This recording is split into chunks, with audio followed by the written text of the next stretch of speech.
हम लोग वृत्रासुर का वृत्तांत डिस्कस कर रहे हैं। तो हमने पहले भागवतम के छठे स्कंद का 9वां अध्याय डिस्कस किया था। 10वां अध्याय पे कल से चर्चा चल रही है। तो हमने बात किया कैसे भगवान ने देवी देवताओं को समझाया कि भौतिक सुख की कामना अच्छी बात नहीं है। भगवान की भक्ति, भगवान की सेवा वो टॉप मोस्ट वस्तु है। लेकिन देवी देवता भोग से इतना आकर्षित हैं कि वो भगवान के सामने खड़े होकर समझाने से भी समझ नहीं पाए।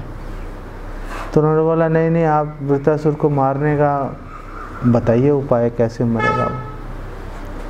तो भगवान ने बोला ठीक है, आप दधीची ऋषि के पास चले जाओ, उनसे उनकी हड्डियां मांग लो।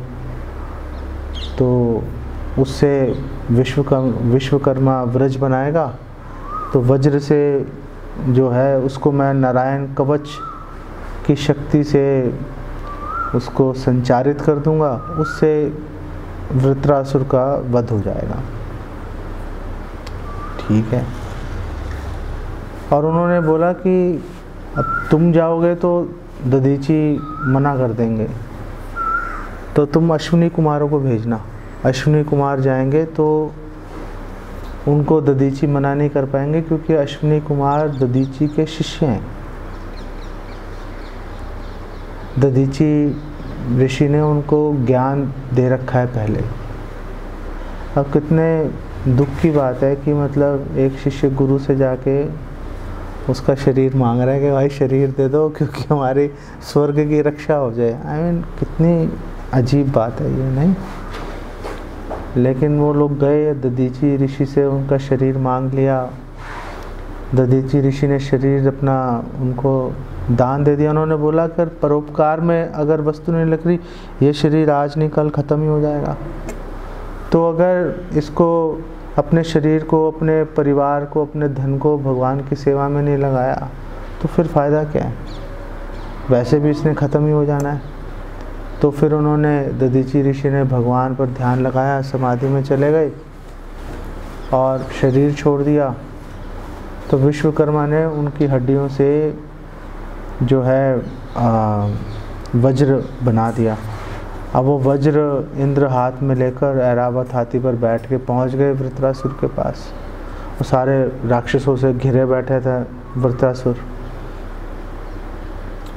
तो जब राक्षसों ने देखा कि ये देवी देवता, ये देवता आ रहे हैं हम पर आक्रमण करने के लिए, तो उन्होंने सारे अस्त्र शस्त्रों से देवताओं पर आक्रमण कर दिया।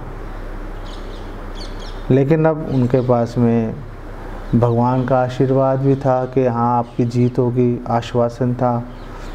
अगर मन में ये विश्वास हो कि हाँ जो काम हम करने वाले हैं उसमें सिद्धि होगी, तो फिर एनर्जी आ जाती है एक, फिर आदमी फुल स्पीड से भागता है, नहीं? तो जैसे अभी पीछे किसी भक्त ने प्रश्न पूछा था कि भक्ति में उत्साह कैसे आएगा? जब गोल क्लियर होगा उत्साह आ जाएगा। जब तक गोल क्लियर नहीं है उत्साह नहीं आ सकता। फिर हम हमेशा डाउट में रहेंगे, पता नहीं होगा, पता नहीं होता है नहीं होता। तो जब ये शंका दिमाग में रहेगी फिर वो कैसे भागेगा? फिर वो ये सोचेगा कोई और रास्ता दिखाई देता है तो उसको भी पकड़ता हूँ, उसको भी ध्यान में रखूँगा। तो पूरा 100% एनर्जी उसमें डालेगा नहीं वो। तो देवताओं के पास में अब, क्योंकि नारायण कवच से संचारित वज्र था, दधीची ऋषि की हड्डियों से बना हुआ, तो जितने अस्त्र शस्त्र फेंके असुरों ने, वो सारे शस्त्र देवताओं ने नष्ट कर दिए। पिछली बार जब देवताओं ने अस्त्र फेंके थे तो वृत्रासुर खा गया था, उसको निगल गया था। इस बार असुरों ने अस्त्र फेंके तो देवताओं ने सारे अस्त्र नष्ट कर दिए उनके। जब सारे उनके अस्त्र नष्ट हो गए तो नेचुरली, स्वाभाविक रूप से हताश हो गए असुर। तो उन्होंने देवताओं को कोसना शुरू कर दिया। अब मतलब कोसने से क्या होता है अब वो तेरा सारा खानदान नष्ट हो जाएगा। कोसने से क्या होता है और राक्षसों ने कोसना शुरू कर दिया उनको।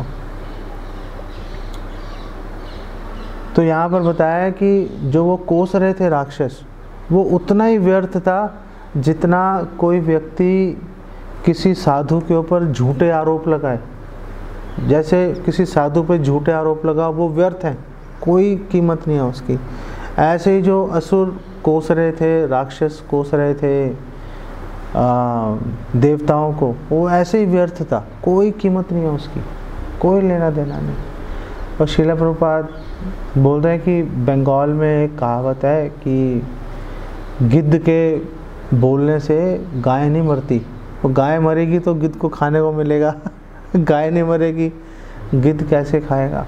बल्कि अगर सामने मृत प्राय अगर कोई जीव पड़ा है, पशु पक्षी मनुष्य, जब तक वो मरेगा नहीं, गिद्ध उसको खाएगा नहीं कभी भी। गिद्ध हमेशा मरे हुए को खाएगा। तो गिद्ध यही सोचता, अरे भूख लगी है, क्या करूं, ये गाय मरेगी तो फीस्ट मिलेगी, दावत उड़ाऊंगा। लेकिन गिद्ध के कहने से गाय नहीं मरती। तो देवताओं पे कोई असर नहीं हुआ उनके कोसने का कि तुम नष्ट हो जाओ, तुम मर जाओ, तुम्हारा बेड़ा गर्क हो जाए। ऐसे ही बोल रहे होंगे, और क्या बोलते हैं संस्कृत में यही बोल रहे होंगे वो कि तुम्हारा बेड़ा गर्क हो जाए। अब कुछ नहीं हुआ तो अब डर के भागना शुरू कर दिया राक्षस असुरों ने, डर के भाग रहे हैं वो मैदान छोड़ के। वृत्रासुर खड़ा है, वृत्रासुर खड़ा है और सारे ये नमूची वगैरह जितने असुर हैं सब ने मैदान छोड़ के भागना शुरू कर दिया। तो वृत्रासुर राक्षसों को बोल रहा है, अब वृत्रासुर राक्षसों को बोल रहा है और ऐसी बात बोल रहा है जो भगवान कृष्ण खुद बोल रहे हैं भगवत गीता में। जो भगवान कृष्ण खुद बोल रहे हैं, मतलब बिल्कुल सेम, एक डिट्टो जिसे कहते हैं ना। सोचो कि मतलब कितनी बड़ी बात है भगवान की बात को एज इट इज़ दोहराना। तो वृत्रासुर ने राक्षसों को बोला, जातस्य मृत्यु ध्रुवा एव सर्वता। भाग क्यों रहे हो, मरना तो निश्चित है। और भगवत गीता में भगवान क्या कह रहे हैं, जातस्य ही ध्रुवो मृत्यु, जो पैदा हुआ उसका मरना निश्चित। बिल्कुल सेम बात, बिल्कुल सेम बात बोल रहे हैं। जातस्य मृत्यु ध्रुवा एव सर्वता, कि जो पैदा हुआ है उसका मरना निश्चित है। और फिर बोल रहे हैं, तो राक्षसों के मन में विचार आ सकता है, नहीं कोई तो उपाय होगा, कुछ तो करके मतलब हम हो सकता है मृत्यु को अवॉइड कर ले, मृत्यु से बच जाए हम, कुछ तो होगा, मतलब अभी हमें नहीं पता लेकिन पता लगा लेंगे, जिंदा रहेंगे पता लगा लेंगे, अभी क्यों मरे हम लड़ाई के अंदर। तो वृत्रासुर ने उनको बोला, प्रतिक्रिया यस्य न च इह क्लिप्ता। क्लिप्ता का मतलब नहीं है, क्लिप्ता का मतलब है कोई बना नहीं है, चीज़ बनी नहीं है। न च इह क्लिप्ता, कोई बनी नहीं है। प्रतिक्रिया, इसको रोकने का, मृत्यु को रोकने का कोई उपाय बना नहीं है आज तक, है ही नहीं कोई उपाय। मरना पड़ेगा भाई, कोई उपाय नहीं है। तो राक्षसों के मन में विचार आ सकता है, विचार आया होगा कि चलो मरना ही है, मर जाएंगे, अभी क्यों मरे, अभी क्यों मरे, जब मरना होगा तब मर जाएंगे बूढ़े होके, अभी तो जिंदा रहने की कोशिश करते हैं ना, जितनी देर जिंदा रह सकते हैं उतनी देर जिंदा रहते हैं। तो वृत्रासुर ने बोला कि देखो तुम स्वर्ग पे विजय प्राप्त करने के लिए लड़ रहे हो ना, हमें लड़ाई क्या है देवताओं से, कि स्वर्ग में वो रहेंगे या हम रहेंगे, यही तो लड़ाई है। सारा झगड़ा प्रॉपर्टी का ही तो है कि ये प्लॉट पे किसका कब्जा होगा। तो वृत्रासुर ने उनको बोला, लोको यशश्चात ततो यदि ही अमुम को नाम मृत्युम न व्रणीत युक्तम। तो उन्होंने बोला, देखो वृतासुर ने बोला, लोको जो स्वर्गिक लोक हैं और यश कीर्ति, यश और कीर्ति, अगर आप युद्ध के अंदर अपनी पीठ नहीं दिखाते और लड़ते रहते हो तो दो काम होंगे, या जीतोगे या हार जाओगे, मर जाओगे। नहीं, दो ही तो काम होंगे, तीसरा तो है नहीं कुछ। तो वृत्रासुर ने बोला, अगर तुम जीत गए लड़ाई में तो क्या मिलेगा? स्वर्ग मिल जाएगा। और अगर लड़ाई में मर गए लड़ते लड़ते बिना पीठ दिखाए तो भी क्या मिलेगा? तो भी स्वर्ग मिलेगा, क्योंकि हमारे शास्त्रों में लिखा है अगर पीठ दिखाए बिना अगर आप लड़ रहे हो तो स्वर्ग लोग जाओगे, तो स्वर्ग लोग जाओगे। बात प्रभु जी वो कहते हैं वीर गति को प्राप्त हुआ। हाँ, वीर गति को प्राप्त हुआ। वीर गति है, आप इधर से लड़ रहे हो उधर से लड़ रहे हो, भाई जो पीठ बिना दिखाए ऊपर जाएगा वो स्वर्ग लोक पहुँचेगा वो, और इस लोक में यश मिलता रहेगा उसको। जैसे नमूची वगैरह भाग रहे थे, वो कुछ टाइम के बाद मरी गए, वो वैसे भी नमूची है, नमूची को तो एक्चुअली में वरदान मिला हुआ था, नमूची को वरदान मिला हुआ था, ना सूखी चीज़ से मरेगा ना गीली चीज़ से मरेगा। तो अजीब अजीब वरदान लेके बैठते थे ये लोग, मतलब ना सूखी चीज़ से मरेगा ना गीली चीज़ से मरेगा। अब आप तीर चला रहे हो, वो सूखा है, वो कैसे मरेगा? आपने पानी में डुबो लिया तो गीला हो गया, नहीं मरेगा, तो वो मरेगा कैसे? इनफैक्ट यहाँ पर तो नहीं है, लेकिन किसी और प्रसंग में जब इंद्र ने नमूची पे ये दधीची वाला नारायण कवच वाला वज्र चला दिया, मरा ही नहीं मरा ही नहीं, क्योंकि उसको वरदान था, ना सूखे से मरेगा ना गीले से मरेगा। अब कर लो, क्या करोगे अब? तो फिर इंद्र ने क्या किया था नमूची के लिए, ऐसी कौन सी चीज़ है जो ना सूखी है ना गीली है? आप लोग सोच ही नहीं सकते नहीं, ऐसी क्या चीज़ है जो ना सूखी है ना गीली है? या गीली होगी या सूखी होगी, कुछ तो होगा। तो जो पानी की झाग है, जो वो ना गीली होती है ना सूखी होती है। आप झाग में हाथ डालो, आपका हाथ गीला ही नहीं होगा, फूट जाएगी झाग, हाथ सूखा रहता है। लेकिन आप ये नहीं कह सकते कि सूखा है, क्योंकि पानी से बनी है तो पानी की झाग से इंद्र ने जो है एक अस्त्र बनाया और उससे नमूची को मार दिया, झाग से मार दिया। जो जितना ज़्यादा वो ड्रामे करता है ना अमर रहने के लिए, उतनी आसानी से मर जाता है। जैसे हिरण्यकशिपु, उसने कितने ड्रामे किए, तो लेकिन क्या बोलते हैं, दलिता हिरण्यकशिपु तनु भृंगा, मच्छर की तरह मर गया। भृंगा मतलब भृंगा मच्छर, मच्छर को मार दिया, मच्छर मार दिया। हाँ, भंवरा भी तो मच्छर ही है, कीड़ा ही तो है वो, मार दिया उसको एक ऐसे ही, मतलब खेल खेल में मार दिया उसको। तो वृत्रासुर ने बोला कि देखो, मतलब अगर तुम लड़ाई से भागते हो तो ना स्वर्गलोक मिलेगा ना यश मिलेगा। लड़ाई करते हो पूरी ईमानदारी के साथ में तो जीते तो स्वर्ग मिलेगा, मरे तो स्वर्ग मिलेगा। तुम्हारे लिए स्वर्ग तो फिक्स हो गया इस लड़ाई के अंदर, तो मतलब भागने वाला क्या पॉइंट है? ये बात हमारे पे कैसे लागू हो रही है? हमारे पे ये बात कैसे लागू हो रही है? हमारे पे बात यूँ लागू हो रही है कि श्रील प्रभुपाद ने क्या बोला है कि we are at war with Maya. हम लोग माया के खिलाफ युद्ध लड़ रहे हैं। अगर पीठ दिखा के भाग गए तो ना वैकुंठ मिलेगा ना यश मिलेगा। अगर लड़ते रहें हार गए, मर गए बिना जीते, तो क्या मिलेगा? वैकुंठ मिलेगा, यश मिलेगा, आखिरी सांस तक लड़ता रहा ये डिवोटी, नहीं? और प्रभुपाद के कितने शिष्य हैं, कैंसर हो गया और दुनिया भर के प्रॉब्लम्स हो गई,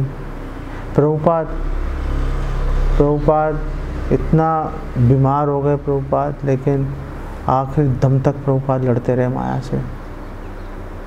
तो हम क्या बोलते हैं प्रभुपाद के लिए? अभी बोलेंगे एबे यश घुषुक त्रिभुवन, 3 लोकों में प्रभुपाद का यश फैला हुआ है, नहीं? यही तो बात कर रहा है, लोको यशश्चात। अगर हम लोग जो माया से लड़ाई कर रहे हैं, तो अगर लड़ते लड़ते मर गए हम, तो भी भगवान की कृपा यश प्राप्त होगा। जीत गए मतलब जीत गए तो जीत गए, फिर जीत गए का मतलब क्या है? जैसे ध्रुव महाराज ने मृत्यु के सिर पे पैर रख के विमान में चढ़े थे, ऐसे मृत्यु के सिर पे पैर रख के आप चढ़ जाओगे विमान में। ये तो वही बात हो गई, चित भी मेरी पट भी मेरी, है ना? मतलब सिक्का उछाल रहे हैं, हेड आया तो जीत गए, टेल आया तो जीत गए। लेकिन अगर युद्ध से भाग गए अगर हम किसी भी कारण से, और माया ऐसे ऐसे कारण देगी, माया ऐसे ऐसे कारण देगी कि आपके मन में आएगा कि भागना ही ठीक है, भागो, युद्ध छोड़ के भागो। और आपको पता है डिवोटीज युद्ध छोड़ के भाग जाते हैं। ऐसा नहीं है कि एक बार भक्त बन गए तो अब आखिरी दम तक लड़ते रहेंगे। हजारों आए, हजारों गए, हजारों आए, हजारों गए। प्रभुपाद के टाइम पे लोग चले गए छोड़ के, प्रभुपाद को छोड़ के चले गए। आपकी हमारी तो क्या गिनती है, हमारे में है ही नहीं कुछ। प्रभुपाद जिनके बारे में, प्रभुपाद के शिष्यों का अगर आप वो पढ़ोगे, उनके संस्मरण अगर आप पढ़ोगे, तो अनेक शिष्यों ने बोला कि जब प्रभुपाद हमारी तरफ देखते थे तो ऐसा लगता था आँखों के जरिए सीधा हमारे दिल में उतर जाते थे वो, और हमारे अंदर क्या गंदगी है सब देख लेते थे। और डिवोटी बोलते थे प्रभुपाद के सामने ऐसा लगता था बिल्कुल नंगे हो गए कैसे छुपाएं, बिल्कुल प्रभुपाद आँखों से अंदर झांक लेते थे। अब हमारे में तो ताकत है नहीं। और जो प्रभुपाद जिन्होंने भक्तों के लिए अपना पूरा जीवन निछावर कर दिया, उनको छोड़ के चले गए लोग। तो ऐसा नहीं है कि आप डिवोटी बन गए तो अब फिक्स हो गया कि युद्ध छोड़ के भागेंगे, नहीं, भाग सकते हैं। और तो कई भक्त छोड़ के चले गए प्रभुपाद के टाइम पे भी। तो प्रभुपाद के सेक्रेटरी ने प्रभुपाद को बताया, प्रभुपाद वो फलाना डिवोटी छोड़ के चला गया, वो फलाना डिवोटी छोड़ के चला गया। तो प्रभुपाद को उन्होंने कई नाम गिनाए, तो प्रभुपाद ने बोला कि जो छोड़ के जा रहा है वो हैरानी की बात नहीं है, जो छोड़ के जा रहा है वो हैरानी की बात नहीं है, जो टिका हुआ है वो हैरानी की बात है। भाई कैसे टिक गया तू? जाने के कितने ही मौके हैं, कितने ही कारण है छोड़ के जाने के, वो कैसे टिक गया भाई? क्या पॉइंट है टिकने का? ये कारण है, ये कारण है, ये कारण है छोड़ के जाने का, जाता क्यों नहीं? तो प्रभुपाद बोला कि जो टिका हुआ है वो हैरानी की बात है, जो छोड़ के जा रहा है वो तो होना ही था। क्योंकि लड़ाई भी तो माया से चल रही है ना, माया भी अपना पूरा काम करेगी। तो जो माया उस टाइम पूरा काम कर रही थी, वो माया आज भी पूरा काम करेगी। तो हमारे लिए क्यों प्रासंगिक है कि आप लोगों का, हम लोगों का भक्ति छोड़ के जाना हैरानी की बात नहीं होगी अगर आप छोड़ के चले गए, टाटा बाय बाय। अगर आप टिके रहे वो हैरानी की बात होगी, क्या भाई टिका हुआ, ये कमाल हो गया, कैसे टिका हुआ है भाई, वो हैरानी की बात होगी। माया को आपके जो वीक पॉइंट्स हैं, जो कमजोरियां हैं, पता है माया को। और आप ये मत समझना कि आप माया से जीत रहे हो, अभी माया ने आप पे हमला किया ही नहीं है। अब माया हमला करेगी, आपके पैरों के नीचे से ज़मीन खिसक जाएगी आपके। माया को हमारी कमजोरी पता है, लेकिन अभी हमला नहीं कर रही। बोले चल खेल रहे हैं बच्चे, खेलने दो, क्या हो गया। लेकिन जब माया हमला करेगी तो सबसे पहले हमले में आम तौर पर माया आपके कान में एक बात बोलेगी, आपके कान में एक बात बोलेगी माया। सबसे पहली बात माया आपके कान में क्या बोलेगी, यार तुम्हारी तो यहाँ कोई वैल्यू ही नहीं है।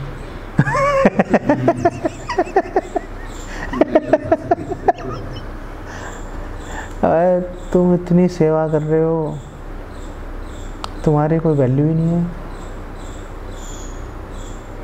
आप बोलोगे बेकार की बात। फिर माया कुछ दिनों बाद फिर आपके कान में फुसफुसाएगी, यार देखो तुम्हारी वैल्यू नहीं है, तुम समझ नहीं रहे बात को, कोई वैल्यू नहीं लगा रहा तुम्हारी। तुम लगे हुए हो मंगला आरती से लेकर रात को शयन तक लगे रहते हो, अपने काम धंधे पे जाते हो, फिर भी सेवा में लगे रहते हो। कौन कदर कर रहा है तुम्हारी। अब आप माया को भगा नहीं पाओगे, यार बात ठीक कर रहे हैं। जैसे कैकई नहीं थी, कैकई को जब मंथरा ने पहली बार बोला ना, तो राम को बना रहे हैं, राज्याभिषेक कर रहे हैं, बड़े दुख की बात है। और कैकई ने उसको इतनी गालियां दी उसको, तू इसीलिए कुबड़ी है, तू दुष्ट है, जन्म से स्वभाव से दुष्ट है तू।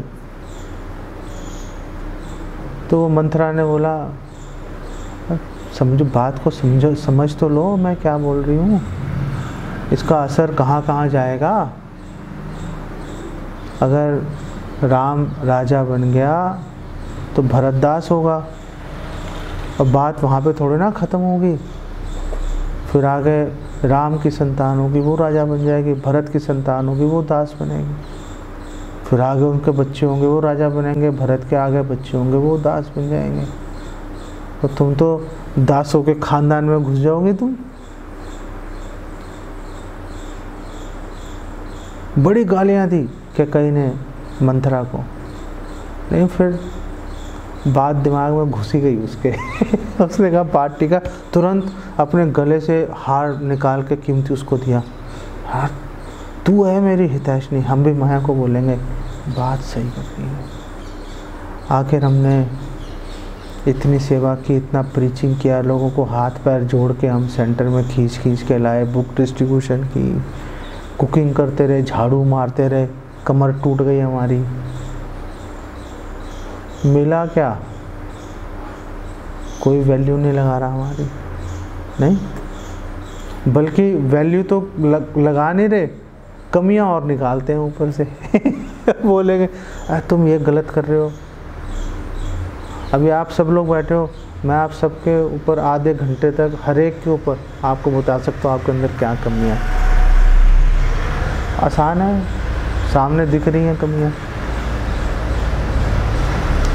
तो आप बोलोगे कि शाबाशी तो दे नहीं रहे, कमियां और ऊपर से निकाल रहे हैं। तो कैसे, मतलब क्यों हम यहाँ पर बैठे हैं, आखिर क्यों बैठे हैं यहाँ पर।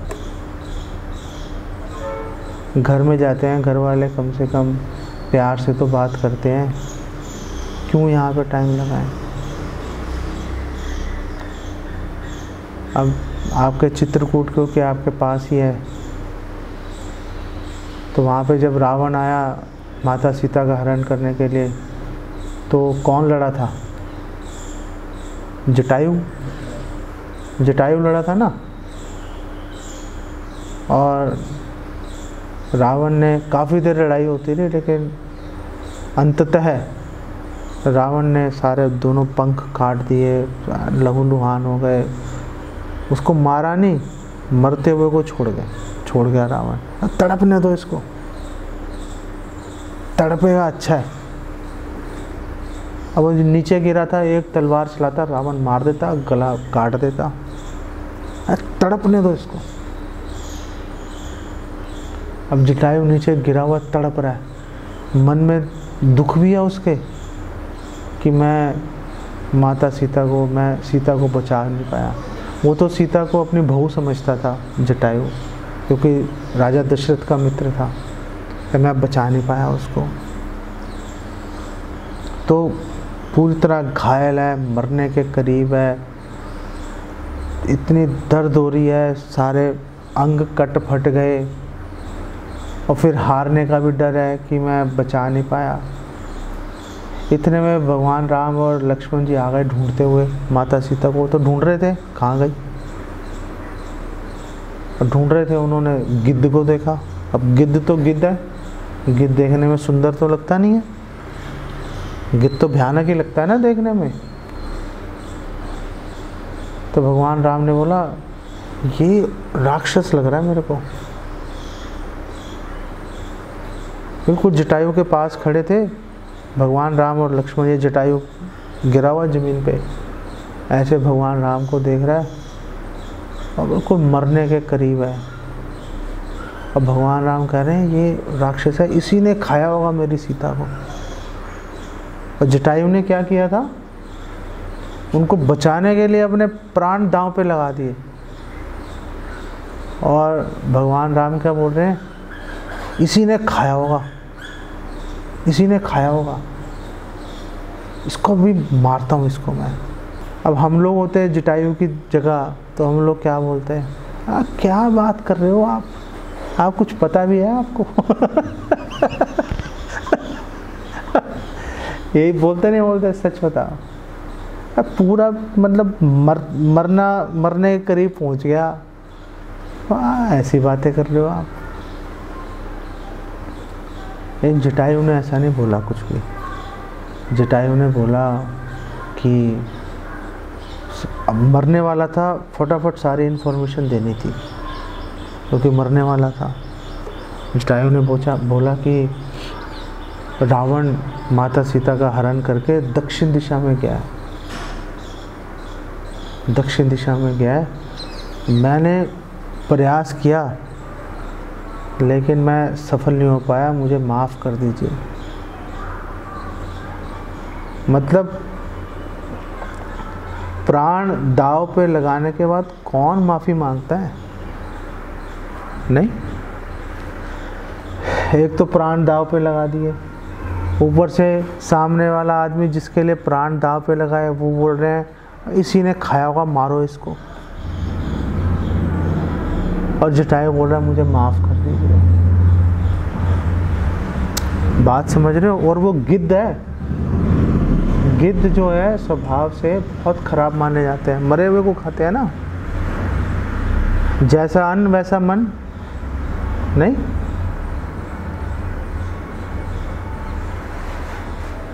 तो वहाँ से भगवान राम को पता था कि सीता देवी को दक्षिण दिशा में रावण लेके गया, इसीलिए हालांकि भगवान राम ने चारों दिशाओं में वानरों को भेजा, लेकिन दक्षिण दिशा में किसको भेजा? दक्षिण दिशा में किसको भेजा? हनुमान जी को भेजा ना दक्षिण दिशा में, क्योंकि भगवान राम को पता था कि सीता देवी कहाँ पर है। तो सवाल ये है कि जब पता था सीता देवी कहाँ पर है दक्षिण दिशा में, तो फिर और दिशाओं में क्यों भेजा? तो फिर और दिशाओं में क्यों भेजा? क्वेश्चन है कि नहीं है ये? है कि जब पता है कि जी वहाँ गया तो फिर तो सबको वहीं जाना चाहिए था, फिर चारों ओर क्यों भेजा? तो मध्वाचार्य एक्सप्लेन कर रहे हैं चारों ओर इसलिए भेजा था क्योंकि भगवान राम को पता है, भगवान राम बहुत इंटेलिजेंट है। भगवान है ना, वो सुपर इंटेलिजेंट है भगवान राम, क्योंकि भगवान राम को ये भी पता है कि चोर चोरी का माल घर पे नहीं रखता, चोर चोरी का माल घर पे नहीं रखेगा, वो इधर उधर छुपा सकता है। उस आशंका को ख़त्म करने के लिए कि रावण जो है गया तो दक्षिण दिशा में है लेकिन है तो चोर, और उसके मन में डर है मैंने चोरी कर रखी है तो कोई आ ना जाए, तो चोरी का माल इधर उधर छुपाने की संभावना है, इसीलिए हर जगह भेजा। कितनी दिमाग से हर चीज़ चल रही है देखो। और ये तो हमें कृतज्ञ होना चाहिए श्रील मध्वाचार्य जी का, हमें कृतज्ञ होना चाहिए प्रभुपाद का, सारे पूर्ववर्ती आचार्यों का, अपने गुरु का, जो हमें हमारे शास्त्रों के गूढ़ रहस्य हमें सरल भाषा में बताए जा रहे हैं, बता के गए, अभी भी बताए जा रहे हैं। तो माया हमारे पे हमला करेगी, बेसिकली बात ये है। और जब माया हमला करेगी तो सबसे पहला अटैक आपसी, जो आप लोग आपसी सहयोग से चलने की कोशिश कर रहे हो, सबसे पहले उसी के ऊपर हमला करेगी, सबसे पहले उस पर हमला करेगी।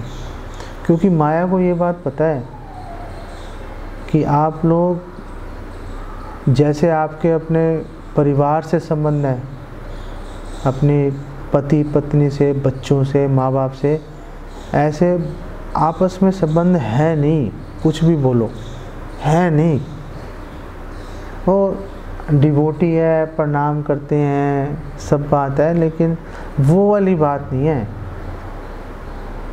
अब हस्बैंड है, वाइफ को कितना ही गाली गलौज करे, कितना ही कुछ कर रहे, छोड़ के थोड़ा जाती है, पड़ी रहती है वहाँ पे, नहीं। वो पिता है, वो कितना ही डांट ले, फटकार ले, जैसे ये जियांश है, इसको इसके डैडी कितना ही डांटे फटकारे, कहाँ जाएगा, पड़ा रहेगा वहीं पे, नहीं, पड़ा रहेगा वहीं पे। वो वाली बात नहीं है, माया को पता है, माया से आपकी कमज़ोरी छुपी हुई नहीं है। कभी आप समझो कि हमारे हार्ट में क्या है सिर्फ भगवान को पता है, माया को भी पता है भाई। वो ऐसे नहीं कह रहे देवी ऐशा गुणमयी माया दुरत्या, माया ताकतवर है, माया को सब पता है।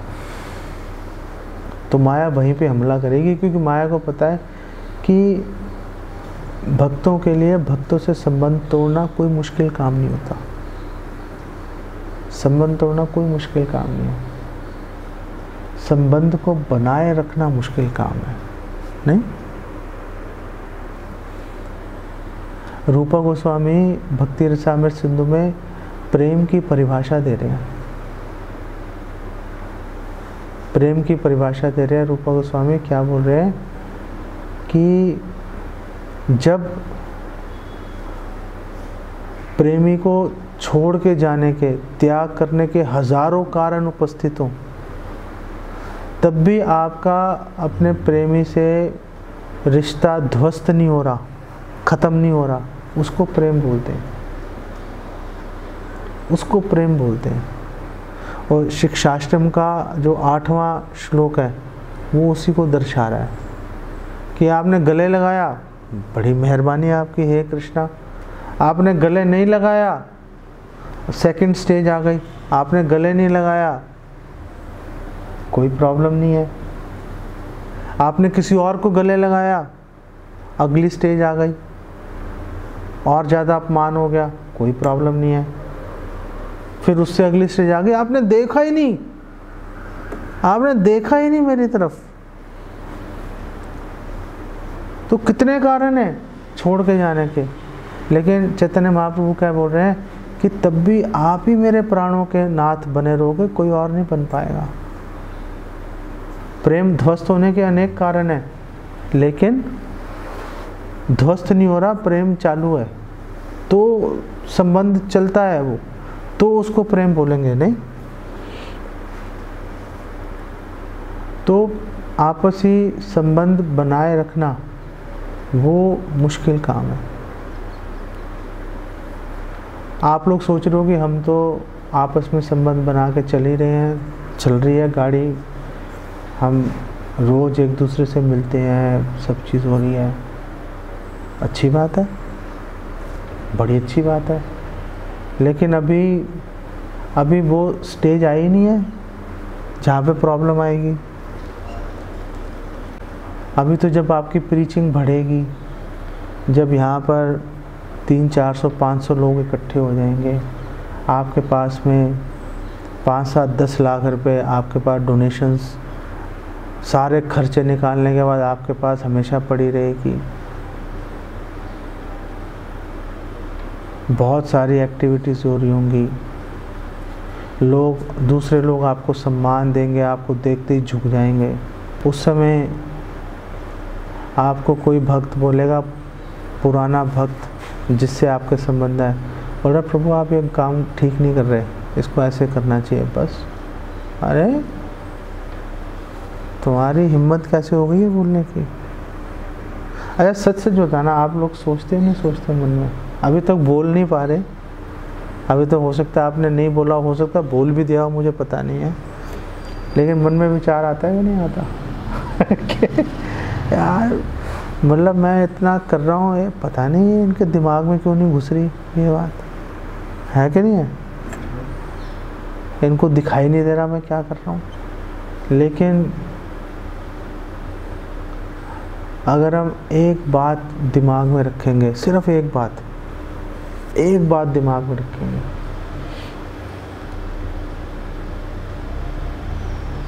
आपको एक बात बताता हूँ, आपको थोड़ा टाइम ज़्यादा ले रहा हूँ मैं आपका, माफ़ी मांगता हूँ, लेकिन बात ज़रूरी है।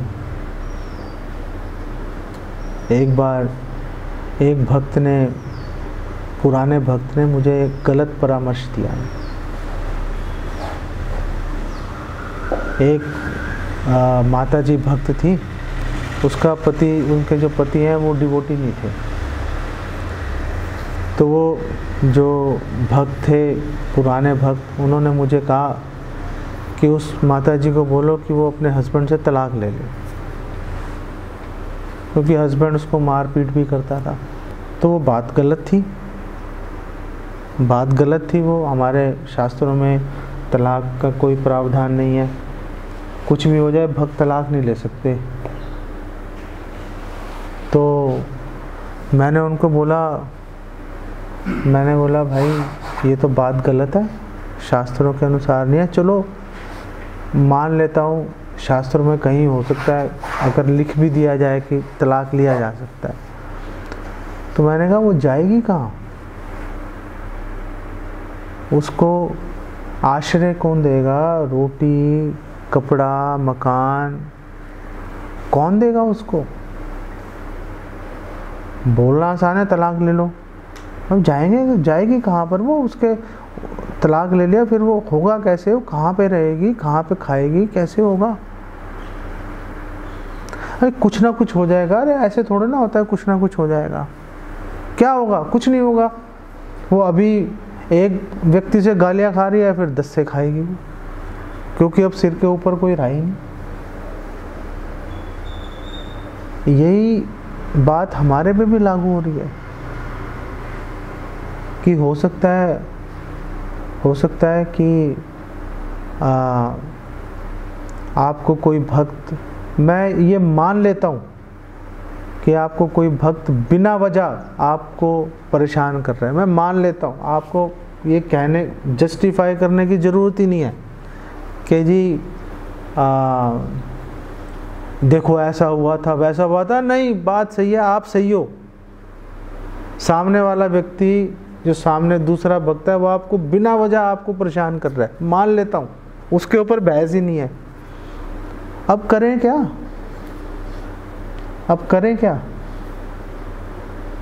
क्या छोड़ के चले, तलाक ले लें? क्या करें? तलाक ले लें क्या? तो तलाक ले लेंगे, जाएंगे कहाँ? जो श्रवण की खुराक है वो कौन देगा? भावनात्मक सपोर्ट एनकरेजमेंट, उत्साह कहाँ से मिलेगा, कहाँ, मतलब क्या करें। भक्ति विनोद ठाकुर तो बोल रहे हैं, एका किया मार नाही पाए बल, हरि नाम संकीर्तने। अकेले नहीं हो सकता, अकेले नहीं हो सकता। भक्तों के समाज में रहना पड़ेगा। भक्ति विकास महाराज जो हैं श्रीपाद, उन्होंने पुस्तक लिखी है ना, ब्रह्मचर्या इन कृष्णा कॉन्शियसनेस। आप लोगों ने, कितने लोगों ने पढ़ी है वो किताब? आपने पढ़ी क्यों नहीं अभी तक?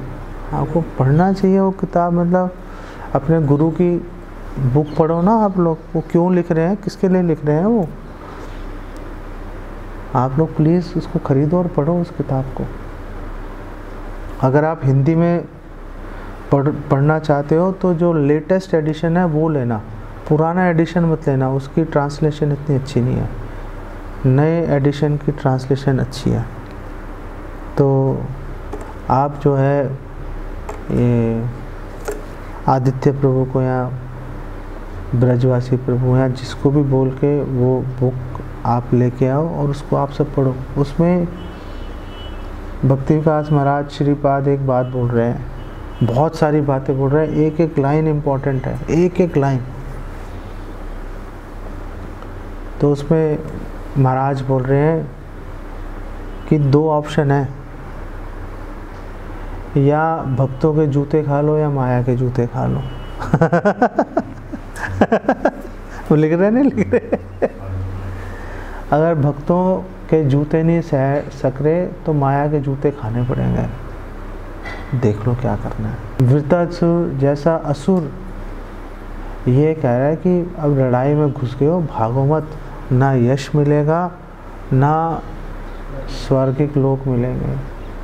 अब आप लोग, श्रील प्रभुपाद ने, चैतन्य महाप्रभु ने जो ये माया के खिलाफ लड़ाई छेड़ी है, अब आप लोग उसमें घुस गए हो। अब तो यही सोचो कि अब इसमें घुसे हुए हैं, अब तो या जीतेंगे या मरेंगे, भाग नहीं सकते। और अगर लड़ाई जारी रखनी है तो इकट्ठे मिल के लड़ेंगे तो जीतने की संभावना है। अकेले तो एक तीर कहीं से आएगा, काम तमाम कर देगा। नहीं, इकट्ठे रहकर लड़ाई करना समझदारी भी है और आसान भी है। बहुत माया आपको अनेक उदाहरण देगी आपके जीवन से कि किस प्रकार आपका शोषण किया जा रहा है, किस प्रकार बिना वजह आपको गाली गलौज की जा रही है, आपको डराया जा रहा है। माया आपको बार बार ये चीज़ समझाने की कोशिश करेगी, जैसे मंथरा ने कैकई को किया। अब कैकई समझ गई तो भगवान राम को वनवास लेना पड़ा। अगर वो नहीं समझती तो भगवान राम वहीं पे रहते। सबको 14 साल अयोध्या के लोग दर्शन से वंचित रहे, क्योंकि कैकई ने माया की बात समझ ली। ऐसी अगर हमने भी माया की बात समझ ली तो हम भी कई जन्मों तक भगवान के दर्शन से वंचित रहेंगे। गलत बोल रहा हूँ, सही बोल रहा हूँ, है ना? तो मेरी आपसे ये रिक्वेस्ट है कि ये जो वृत्तांत है, ये जो वृत्तासुर का जो वचन है कि लड़ते लड़ते मरना ज़्यादा श्रेयस्कर है, वो अच्छा है। लड़ते हुए मरना में जो भी असुविधा आएगी, जो भी अपमान है, जैसे जटायु ने सहा सह लेंगे। कैकई की तरह हम लोग माया की बात में नहीं आएंगे, भगवान को वनवास नहीं देंगे। ठीक है, यहाँ पे इसको विराम दे देता हूँ। सो आप लोग कुछ क्वेश्चन पूछना चाहो तो आप पूछ सकते हो। कोई बुरा लगा हो तो मैं माफ़ी चाहता हूँ आपसे। तो माया क्या हमेशा नेगेटिव की तरफ लेके जाएगी या कभी कोई पॉजिटिव बात भी करती है? माया हमेशा नेगेटिव बात बोलेगी। अगर आपको लगेगा ना कि माया पॉजिटिव बात बोल रही है तो भी वो नेगेटिव ही है। और जो पॉजिटिव विचार आपको मुझे बात कंप्लीट करने दो। माया हमेशा नेगेटिव बोलेगी, अगर वो पॉजिटिव बोले तो भी नेगेटिव ही है वो। जैसे एक ब्राह्मण था, पूरा नियमों का पालन करेगा, कभी मंगला आरती मिस नहीं की है। सारे विधि विधानों का पालन करेगा, संध्या करेगा, ये करेगा, वो करेगा। एक बार थका हुआ था, संध्या का टाइम हो गया, विश्राम कर रहा था, आँख नहीं खुली, तो एक व्यक्ति आया उस ब्राह्मण के पास, उसको बोला, अरे संध्या का टाइम निकले आ रहा है। तो वो ब्राह्मण उठ गया, उसने बोला, अरे आपने मेरी जान बचा दी, नहीं तो मेरा व्रत टूट जाता। आप कौन हो? उसने कहा, मैं कली हूँ। अब ब्राह्मण ने कहा, कली तो लोगों को धर्म से हटाता है, आपने मेरी धर्म की रक्षा कैसे कर दी? आप समझ रहे हो? कली तो धर्म से हटाएगा ना, तो कली का काम ये, कली मतलब माया, वो तो धर्म से हटाता है, आपने मेरी धर्म की रक्षा कैसे की? और कली ने बोला, जाने दो भाई, तुम अपना संध्या करो। ना नहीं, बता के जाओ। आपके लोगों, आपके मन में जिज्ञासा है कि नहीं है? है? अगर मैं नहीं बताऊं आप फंस जाओगे बीच में आप। तो कली ने बोला कि मैंने आपको इसलिए जगा दिया क्योंकि आपके मन में एक अभिमान है कि मैं तो बहुत अच्छे से साधना कर रहा हूँ। अगर आज संध्या छूट जाती तो वो अभिमान टूट जाता, विनम्रता आ जाती तुम्हारे में, इसलिए जगा दिया कि तुम्हारा अभिमान बना रहे। आप एग्जाम्पल समझ गए आप? तो इम्पोर्टेंट क्या है? इम्पोर्टेंट धर्म का पालन नहीं है कली के लिए। कली कहाँ पे अटैक कर रहा है? कली अभिमान पे अटैक कर रहा है कि भाई तेरा अभिमान बना रहेगा, तू फंसा रहेगा मेरे पास। अभिमान टूटते ही विनम्रता आ जाएगी, बात चेंज हो जाएगी, निकल जाएगा मेरा शिकंजे से। ऐसे ही माया आपको कोई पॉजिटिव बात भी बोलेगी ना, तो समझ लो इसके पीछे कुछ ना कुछ खेल चल रहा है, नेगेटिव कोई कहीं ना कहीं वो अटैक करेगी। अब सवाल ये आ रहा है कि माया भगवान की दासी है तो ऐसा कर क्यों रही है? उससे तो नहीं करना चाहिए। आखिर माया ऐसा काम क्यों कर रही है? क्यों? आखिर भगवान का मिशन है सब लोग मेरे घर आ जाए, माया उनको रोक रही है, तो भगवान के मिशन के अगेंस्ट काम कर रही है वो। क्यों कर रही है वो? ना करे ना, जो भक्त बना आराम से हंसते गाते खेलते कूदते पहुंच जाए। माया क्यों अड़ंगे लगा रही है? क्यों अड़चने डाल रही है माया? नहीं, माया की सेवा है, ठोक बजा के आगे जाए, जो भी जाएगा ठोक बजा के आगे जाएगा। ये माया की सेवा है। माया अड़चने नहीं डाल रही, माया आपको ठोक बजा के देख रही है कि आप ढोंगी तो नहीं हो, आप क्वालिफाइड हो कि नहीं। क्वालिफाइड हो माया कभी नहीं रोक सकती, कभी नहीं रोकेगी। लेकिन अगर क्वालिफाइड नहीं हो, ढोंग करके भगवान के धाम में किसी तरह से घुस जाएं, भाई किसी तरह से घुस जाएं उसके अंदर, बस बात ख़त्म हो गई। फिर तो कल्प वृक्ष के नीचे लेटे रहेंगे, कभी खीर मांगेंगे, कभी हलवा मांगेंगे, आराम से ज़िंदगी कटेगी। वहाँ पे माया नहीं जाने देती ऐसे। ये माया की सेवा है। माया किसी भी गलत व्यक्ति को वैकुंठ में एंटर नहीं होने देगी।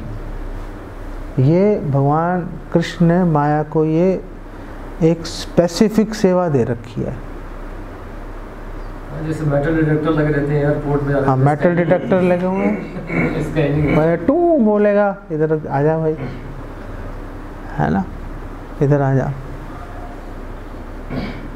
जैसे मैं एक बार अमेरिका गया था मैं, तो वहाँ पे जैसे हम लोग यहाँ पे मेटल डिटेक्टर से निकल जाते हैं ना, मोबाइल फ़ोन रखते हैं, वहाँ पे जो है वो बोलेगा मोबाइल फ़ोन रखो, बेल्ट उतार दो, जूते उतारो, जुराबें उतारो। तो मैं, हालांकि मुझे करना नहीं चाहिए था, मैंने उसको बोला सिक्योरिटी वाले को, अब भाई कहीं तो पैंट भी उतार देता हूँ। उसने बोला अगर ये टू बोलेगा तो वो भी उतारनी पड़ेगी।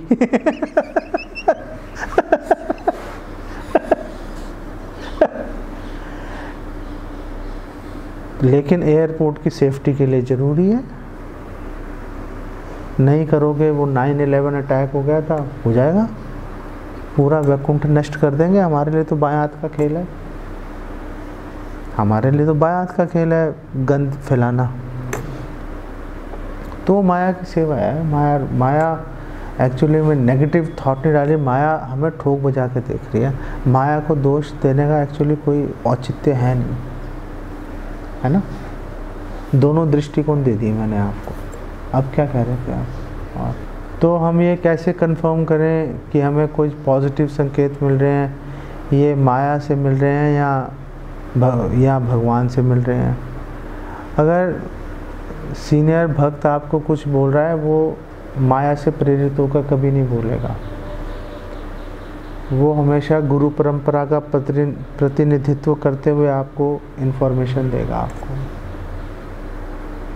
तो वो हमेशा ये मान के चलना कि वो भगवान की ओर से संकेत है। अच्छा, एक बात आपको और बताऊं कि सीनियर भक्त से लड़ाई करना बड़ा मुश्किल होता है, डर भी लगता है, और जो सीनियर भक्त होता है वो ऐसा मौका आने नहीं देता। अगर उसको लगता है ना ये डिवोटी जो है मेरे लिए परेशानी खड़ा कर सकता है या अब मेरे प्रति अपराध कर सकता है, तो वो उसको वो मौका ही नहीं देगा अपराध करने का। वो पहले से ही कुछ और करके वहाँ से हट जाएगा वो डिवोटी, क्योंकि उसको पता है कि अगर इसने मेरे प्रति अपराध कर दिया तो काम से गया, नहीं, वैष्णव के प्रति अपराध कर दिया तो गया काम से वो। तो एक सीनियर डिवोटी तो वो मौका ही नहीं आने देता, पहले से सिचुएशन को ऐसे लेके चलता है वो। लेकिन जो जैसे आप सब लोगों नए भक्त हो सारे आप, तो अभी आप में तो वो एक्सपीरियंस अनुभव नहीं है, आपको पता ही नहीं चलेगा कब आप उस सिचुएशन में घुस जाओगे। और भक्तों में ज़्यादातर लड़ाई सेवा को लेके होती है। एक भक्त बोलेगा ये सेवा ऐसा करना ठीक है, एक भक्त बोलेगा नहीं ये सेवा ऐसा करना ठीक है। दोनों सेवा की बात कर रहे हैं और दोनों आपस में लड़े जा रहे हैं। ज़्यादातर संस्था के अंदर लड़ाइयाँ ऐसी होती हैं, सेवा के नाम पे लोग लड़ते हैं आपस में। कोई किसी को प्रॉपर्टी तो दे नहीं रहा, कोई किसी ने किसी को पैसे तो दे नहीं रखे कि भाई तू पैसे नहीं लुटा रहा मेरे। डिवोटी के अंदर जब भी लड़ाई होगी हमेशा सेवा को लेके होगी, ये सेवा ऐसे होनी है, वो बोलेगा नहीं ऐसे होनी है, बस लड़ाई शुरू हो गई। तो दोनों को समझना पड़ेगा, दोनों को समझ बूझ के काम करना पड़ेगा, तो बात बनेगी। तो अकेले सीनियर भक्त से अच्छे संबंध होना पर्याप्त नहीं है। जो लोकल जो डिवोटीज हैं जिनके साथ रह के आप प्रीचिंग कर रहे हो, सर्विस कर रहे हो, उनके साथ संबंध अच्छे होना और बना के रखना बहुत ही महत्वपूर्ण है। अगर वो नहीं है, सीनियर डिवोटी कुछ नहीं कर पाएंगे, वो नहीं कुछ कर पाएंगे। अकेले हम सोचे कि छोड़ो इन लोगों को, बेकार है, सीनियर डिवोटी से संबंध बना कर चलते हैं, वो नहीं काम आएगा, वो नहीं काम आएगा, ये याद रखना। तो अगर भक्त आपको कुछ बोल रहे हैं, वो जनरली भगवान की ओर से, गुरु की ओर से संकेत होता है, ठीक है। जो आपके मन में अलग अलग विचार आ रहे हैं, वो हो सकता है माया से प्रेरित हो, तो हमारे मन में अगर कुछ भी विचार आ रहे हैं वो सीनियर भक्तों से, गुरु से कंफर्म करते रहो कि ये मेरे मन में ये विचार आ रहा है, आप बताओ सही है कि गलत है। वो बता देगा, बात ख़त्म हो जाएगी। नहीं तो बात करते रहो, धीरे धीरे धीरे धीरे फिर आपको अनुभव हो जाएगा। फिर आपको रोज़ बात करने की ज़रूरत नहीं रहेगी। फिर जब ज़रूरत पड़े बात कर लो, नहीं तो अपना करते रहो आराम से।